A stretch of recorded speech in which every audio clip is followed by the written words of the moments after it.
ఇప్పుడే జీ5 app download చేయండి. చూడండి మీ ఫేవరెట్ టీవీ షోస్ ఎప్పుడైనా ఎక్కడైనా. పుట్టినరోజు నాడు పురిటి రోజు అదృశ్యమైన మీ తొలి బిడ్డను తీసుకొచ్చి మాకు చూపిస్తానని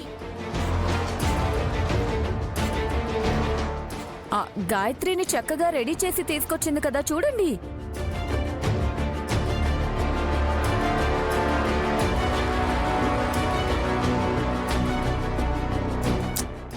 వదినా, వాళ్ళు అడుగుతున్నది నన్ను కన్నా మా అమ్మ గాయత్రీదేవి గురించి. నేను కరెక్ట్గానే చెప్తుంటే నువ్వు కన్ఫ్యూజ్ చేస్తున్నావు విశాల్. పెద్దత్తయ్య పేరు పెట్టుకున్న గాయత్రినే కదా చెల్లెత్తుకుంది. ఏయ్ తింగర్ తిక్కమ్మ, మేం మాట్లాడుతున్నది పెద్దమ్మ పునర్జన్మెత్తాక పాపగా ఉంటుంది కదా, ఆ బేబీని పెద్ద మరదలు ఇవాళ పట్టుకుని వస్తానని చెప్పి రాలేదని అడుగుతున్నావు. నాకు అర్థమైంది. అమ్మయ్యా, ఇప్పటికి కానీ అర్థం కాలేదు నీకు. మీకెప్పటికీ అర్థం కాదు అని నాకు అర్థమైంది.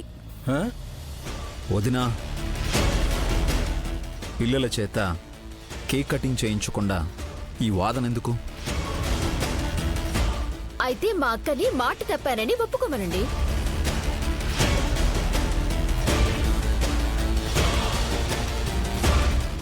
నువ్వు ఇంకొక్క మాట మాట్లాడితే కేక్ తినడానికి పళ్ళుండవు చెప్తున్నా. చప్పరించుకునైనా మింగే రకం సుమ్మి. దెబ్బలైతే పడాలంటావు, అంతేనా? అరే ఏంటి దౌర్జన్యం?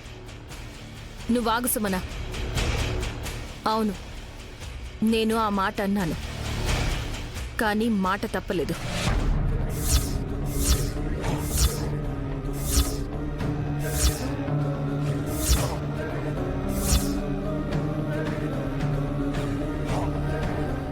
పెద్ద మరదలా, అంటే నువ్వు నీ తొలిబిడ్డని ఇక్కడికి తీసుకొచ్చావా? తెచ్చాను.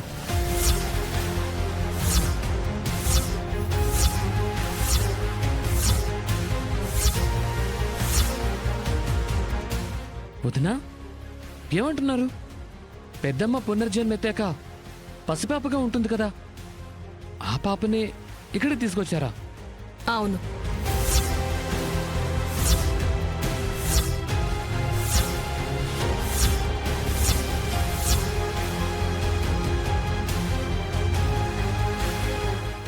గాయత్రి పాపనే మా అమ్మని నైనికి తెలుసా?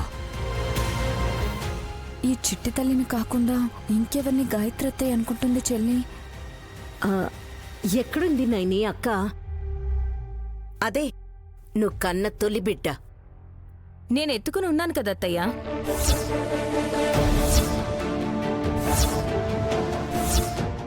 జీ5 యాప్ డౌన్లోడ్ చేసి అన్ని ఎపిసోడ్స్ పూర్తి ఉచితంగా చూడండి.